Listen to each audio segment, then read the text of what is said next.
Hey guys, कैसे हैं आप लोग। मैं हूं आपका अपना friendly neighbourhood data scientist Himanshu Arora और मैं अभी जॉब कर रहा हूं पेपाल में। आज की इस वीडियो में मैं आपसे बात करने वाला हूं इम्प्यूटेशन के बारे में। तो सबसे पहले मैं आपको एक वन लाइनर इंट्रो दे देता हूं कि इम्प्यूटेशन होता क्या है। Imputation is the process of handling और फिलिंग इन मिसिंग वैल्यूज़। अब इसको ज़रा हिंदी में समझ लेते हैं।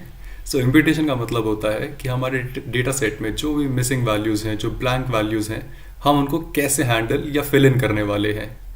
तो उन लोगों के लिए जो ये जानना चाहते हैं कि फिल इन क्यों करना है, सिंपल सी बात है यार, half knowledge is very much dangerous. ठीक है, हम लोग खुद भी नहीं चाहते कि हम कुछ भी हाफ नॉलेज रखें, तो हम कैसे एक्सपेक्ट कर सकते हैं कि हमारे machine learning models half knowledge पे परफॉर्म कर पाएंगे।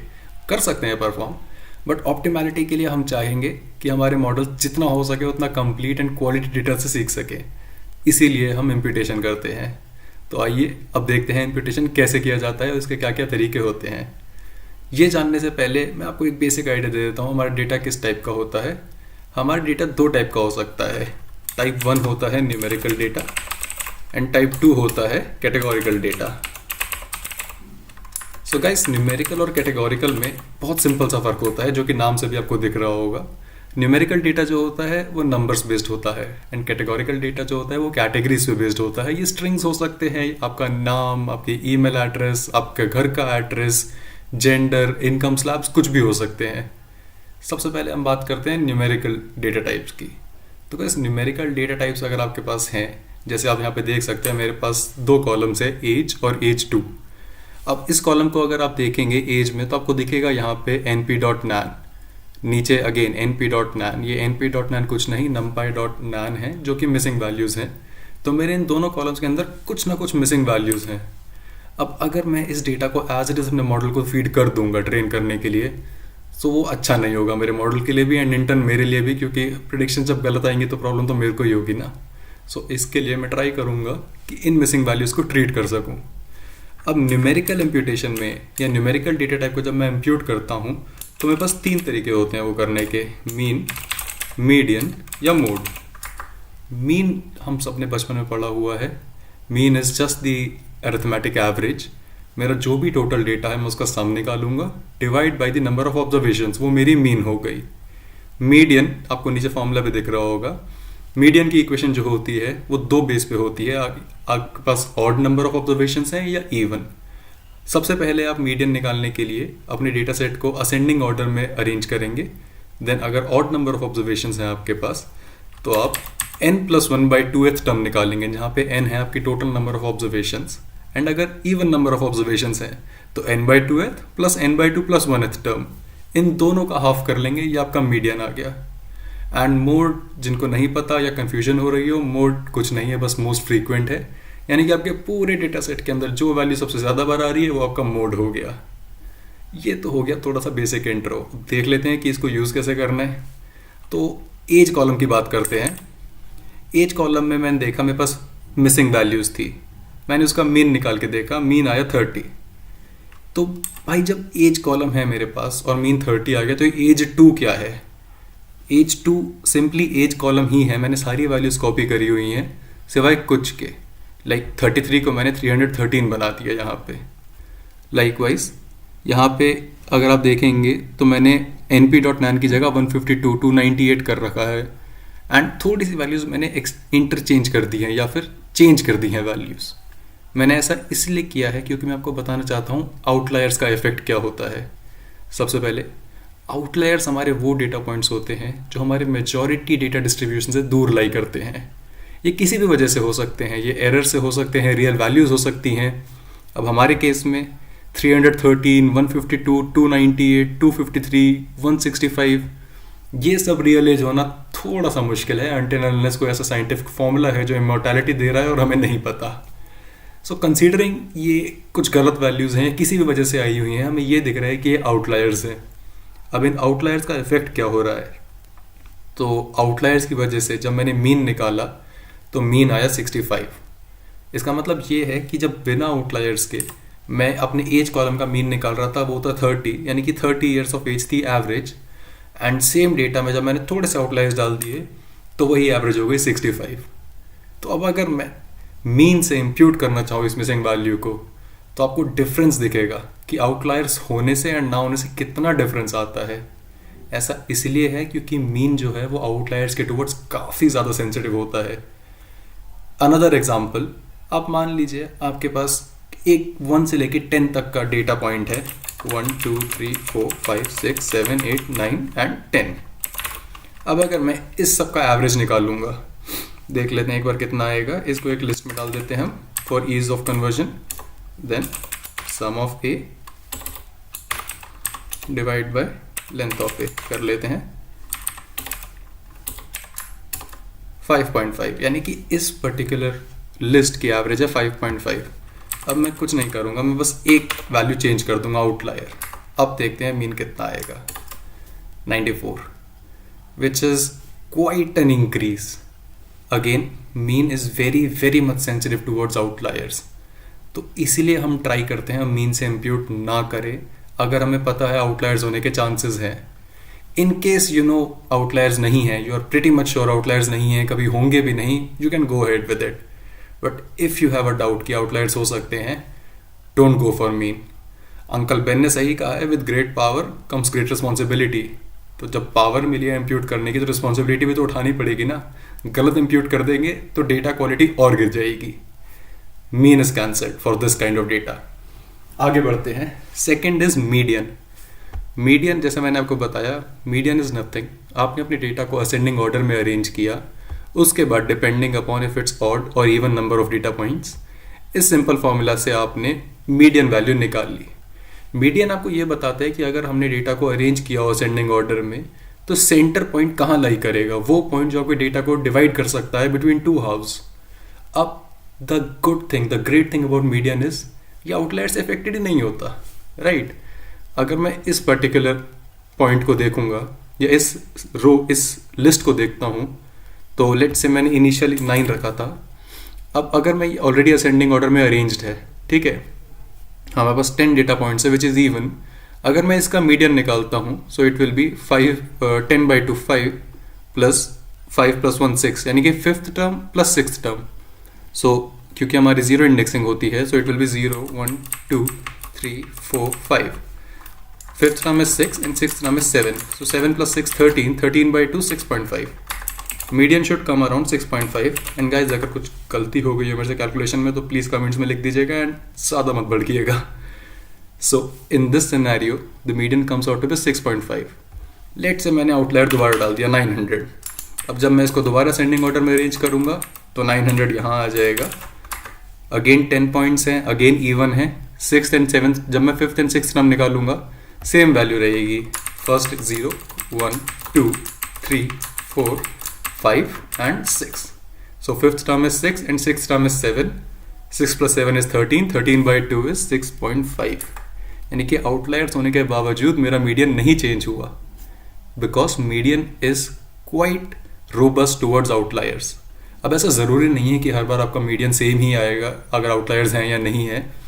हो सकता है कि डेटा थोड़ा चेंज होता, तो आउटलायर्स, अगर डेटा थोड़ा चेंज होता या आउटलायर्स लेफ्ट की जगह राइट साइड लाई कर रहे होते, जैसे अगर यहाँ पे आउटलायर हो जाता -100 फॉर एग्जांपल 900 की जगह पे, तो मेरा मीडियन चेंज हो सकता था। एक बार देख लेते हैं मीडियन कैसे चेंज होता इन दिस सिनेरियो।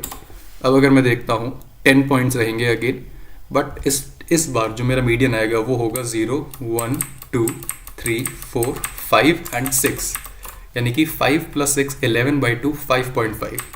सो मेरा मीडियन चेंज हो गया, but it is still comparable to 6.5।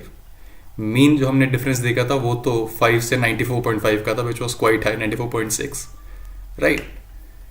This shows you that median is robust towards outliers. तो एक बार जो हमारा एज और एज 2 वाला एग्जाम्पल है उसको जरा मीडियन से करके देखते हैं कि क्या आता है। ये रिमूव कर देता हूँ मैं। तो अगर मैंने एज का मीडियन निकाला, it comes out to 24 and age 2 का 25। डिफरेंस आपके सामने है। मीन में डिफरेंस था 30 and 65, मीडियन है 24 and 25। आप खुद आइडिया लगा सकते हैं कौन सा तरीका करना बेटर होगा, करेक्ट। लास्ट जो है वो है मोड। मोड को भी देख लेते हैं एक बार। सो मोड हमारा, जैसे मैंने आपको बताया, होता है कि कौन सी वैल्यू जो सबसे ज़्यादा बार रिपीट हो रही है, किसकी फ्रीक्वेंसी हाईएस्ट है। मोड के साथ इश्यू ये है न्यूमेरिकल डेटा में कि हो सकता है आपकी कोई वैल्यू रिपीट ही नहीं हो रही हो। जैसे एज 2 कॉलम है, अगर मैंने एज 2 में देखा मोड, तो ये बता रहा है कि 23, 25 एंड 34 सबसे ज़्यादा अकरिंग वैल्यूज़ हैं आपकी, विच इज़ प्रिटी गुड। आप इसको यूज़ कर सकते हैं, इनमें से किसी वैल्यू आप यूज़ कर लीजिए, इम्प्यूट कर दीजिए मिसिंग वैल्यू, इतना इशू नहीं आएगा। इन अनदर सिनेरियो जो मैंने यहाँ लिखा हुआ है रैंडम, आपके पास एक न्यूमेरिकल डेटा कॉलम है जिसके अंदर यूनिक वैल्यूज़ हैं सारी की सारी, कोई रिपीटिंग वैल्यू नहीं है। अब आपने इसका मोड निकाला रैंडम का, तो हम क्या देखते हैं, पूरा का पूरा कॉलम ही आ गया है। तो सारी वैल्यूज़ मोड है, राइट? या तो सारी वैल्यूज़ मोड है या तो कोई वैल्यू मोड नहीं है, क्योंकि सबकी फ्रीक्वेंसी सेम है। ड्यू टू दिस कंडीशन या due to this edge case, हम मोड को यूज़ करना अवॉइड करते हैं फॉर न्यूमेरिकल इम्प्यूटेशन। प्रेफर करते हैं मीडियन से, अगर हमें पता है कि आउटलायर्स हो सकते हैं, एंड मीन हम अवॉइड करेंगे अगर आउटलायर्स हैं। So based on this knowledge and the knowledge about your data, आपको एक इन्फॉर्म डिसीजन लेना होगा to either go for mean, median और mode when trying to impute numerical data column. अब आते हैं दूसरे डेटा टाइप पे, जो है कैटेगोरिकल। सो कैटेगोरिकल डेटा, जैसे मैंने आपको बताया था, is a data about categories. It could be your name, surname, email, your email address, your house address, income slab, then your gender. जो भी डेटा आप कैटेगराइज कर सकते हैं, स्ट्रिंग फॉर्मेट में लिख सकते हैं, इज कैटेगोरिकल इन नेचर। इसके अंदर भी अलग अलग कैटेगरीज होती हैं, बट उसके बारे में हम किसी और वीडियो में डिस्कस करेंगे। अभी के लिए हम देखते हैं कि कैटेगोरिकल डेटा को हम कैसे इम्प्यूट करेंगे। सो गाइस, कैटेगोरिकल डेटा जैसे मैं बताया स्ट्रिंग होता है, तो मीन और मीडियन तो निकाल नहीं सकते। अगर मैंने आपको बोल दिया कि जैसे ये हमारा कॉलम है, iron man, spider man, iron man again, आपके फेवरेट सुपर हीरो का कॉलम, इसमें मिसिंग वैल्यूज है, इम्प्यूट कीजिए। तो अब आप बताइए, आयरन मैन, स्पाइडर मैन की मीडियन क्या निकलेगी? कुछ नहीं, पॉसिबल ही नहीं है। लाइकवाइज मीन भी पॉसिबल नहीं है, बट मोड निकल सकता है। मोड यानी कि मोस्ट फ्रीक्वेंट जो भी आपकी वैल्यू है वो आप कैलकुलेट कर सकते हैं यहाँ पे, करेक्ट? तो हम क्या करेंगे, अगर हमारे पास कैटेगोरिकल डेटा है तो हम मोड यूज़ कर सकते हैं इम्प्यूटेशन के लिए। Another technique is constant. So अगर मेरे पास कांस्टेंट कोई वैल्यू है जो मैं चाहता हूँ यूज़ करना, तो मैं उस कांस्टेंट को भी यूज़ कर सकता हूँ कैटेगोरिकल डेटा इम्प्यूट करने के लिए। एग्जाम्पल लेते हैं इसी कॉलम का, super hero DF. Super hero DF एक कॉलम है मेरे पास जिसके अंदर फेवरेट सुपर हीरोज़ के नाम हैं। ये इमेजिन कर लीजिए कि मैंने एक अलग लोगों से डेटा कलेक्ट किया, उन्होंने अपनी एज बताई, कोई भी रैंडम नंबर बताया, एंड बताया कि फेवरेट सुपर हीरो कौन है उनका। किसी ने बोला आयरन मैन है, किसी ने स्पाइडर मैन, किसी ने wonder woman, captain America, Superman, black window, किसी ने ब्लैक एडम बोला। बहुत कुछ वैल्यूज़ है, बट मेरे पास कुछ मिसिंग वैल्यूज़ भी है। अब मैं मिसिंग वैल्यूज़ कैसे इम्प्यूट करूँगा? या तो मैं मोड निकाल सकता हूँ। मोड में कैसे निकालूंगा? मेरे को कुछ नहीं करना, मैं सिंपल चेक करूँगा कि इस कॉलम का मोड क्या है, यानी कि इस कॉलम में वो वैल्यू क्या है जो सबसे ज़्यादा बार आ रही है, वो है आयरन मैन। तो मैं बोलूँगा आयरन मैन से ही इम्प्यूट कर देते हैं। जब सबसे ज़्यादा लोगों को आयरन मैन ही पसंद है तो मिसिंग वैल्यू पे आयरन मैन रख लेते हैं। डेटा थोड़ा सा शायद मेरा गार्बेज हो सकता है, थोड़ी क्वालिटी गिर सकती है, गार्बेज तो नहीं होगा, सॉरी, थोड़ी क्वालिटी गिर सकती है। हो सकता है कि जो मिसिंग वैल्यू है, अगर लेट से मैंने आपसे पूछा होता, आपने बोला होता बैटमैन, डेटा एंटर करते टाइम बैटमैन की जगह मिसिंग वैल्यू आ गई एंड मैंने उसको आयरन मैन से इम्प्यूट कर दिया, तो थोड़ा सा डेटा क्वालिटी गिर गई, बट मिसिंग वैल्यू से फिर भी बेटर है। तो मैं मोड से ऐसे इम्प्यूट कर सकता हूँ। Another method is constant. Constant में क्या है, मैंने खुद कोई कांस्टेंट डिसाइड कर लिया, मैंने बोल दिया कि ठीक है यार, आई डोंट केयर मोड क्या है, मुझे कोई मतलब नहीं है, मेरे को पसंद है बैटमैन, तो जितने भी मिसिंग वैल्यूज होंगी मैं सबको बैटमैन से इम्प्यूट कर दूंगा। That's it, the and. Missing value है बैटमैन, मिसिंग वैल्यू है बैटमैन, मुझे कोई मतलब नहीं है मोड से। इन दो तरीके से मैं कैटेगोरिकल डेटा इम्प्यूट कर सकता हूँ। तो based on what data type you have, numerical और कैटेगोरिकल, आप ऐसे डेटा इम्प्यूट कर सकते हो। जाने से पहले एक सिंपल सा क्वेश्चन या एक ट्रिकी क्वेश्चन आपके लिए जो आप सोच सकते हैं। हमारे पास एक डेटा सेट है जिसके अंदर हमारे पास है order date and shipping date, किसी भी ई कॉमर्स प्लेटफॉर्म का डेटा है। ऑर्डर डेट आपको बता रही है कि ऑर्डर कब किया गया है एंड शिपिंग डेट बता रही है कि वो ऑर्डर शिप कब हुआ। मैंने इसको रन किया, अब मैंने देखा कि ऑर्डर डेट के अंदर कुछ मिसिंग वैल्यूज़ हैं, मेरे को दिख रहा है। तो डेट टाइम है ये, यानी कि स्ट्रिंग भी कंसीडर कर सकते हैं, तो न्यूमेरिकल इम्प्यूटेशन तो पॉसिबल ही नहीं है। या तो कैटेगोरिकल होगा या तो कांस्टेंट हो, या तो सॉरी, या तो मोड होगा या कांस्टेंट होगा। मैंने निकाला मोड क्योंकि इजी है, करना चाहता हूँ भाई, मोड से फिल इन करना चाहता हूँ, कांस्टेंट का मन नहीं है। मोड आया 2022 10-14, यानी कि 14 अक्टूबर 2022 को सबसे ज़्यादा ऑर्डर्स प्लेस किए गए। मैंने बोला ठीक है, इसे से हम मिसिंग वैल्यूज फिल इन कर देंगे, कर भी दिया। प्रॉब्लम कहाँ आई? प्रॉब्लम आई यहाँ।